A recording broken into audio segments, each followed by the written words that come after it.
मुख्यमंत्री भूपेश बघेल के गृह जिला में दुर्घटना के दौरान मासूम नोनी के मौत और ओकर बाद गुस्साए ग्रामीण कतिले करे गए चक्का जाम और देर रात लाठीचार्ज के मामला अभी ठंडा नहीं होए के मामला में मुआवजा राशि लले के भाजपा कांग्रेस सरकार ला घेरना शुरू कर दीस।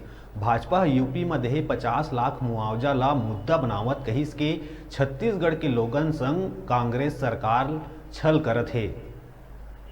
दुर्ग भिलाई 4 लेन में सड़क दुर्घटना में एक स्कूली छात्रा खुशी साहू की मौत हो गई। इसके लिए ये राज्य सरकार जिम्मेदार है, इसकी यातायात व्यवस्था जिम्मेदार है।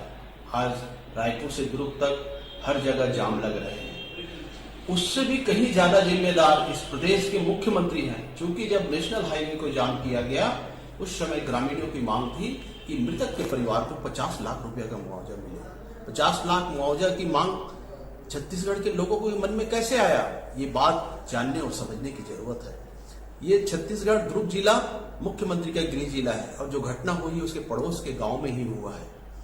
मुख्यमंत्री उत्तर प्रदेश में जाकर एक परिवार को खुश करने के लिए 50 लाख रुपया का मुआवजा 2 लोगों को दे दिए और छत्तीसगढ़ के छत्तीसगढ़िया लोगों को 5 लाख। ये हर छत्तीसगढ़िया आज समझ रहा है कि ये मुख्यमंत्री छत्तीसगढ़िया होने का ढोंग रच रहा है, छत्तीसगढ़ियों को छल रहा है। अगर इनके मन में छत्तीसगढ़ियों के प्रति पीड़ा होती तो यहां पर भी दुर्घटना में शिकार होने वाले मृतक परिवार को 50 लाख रुपया का मुआवजा मिलता।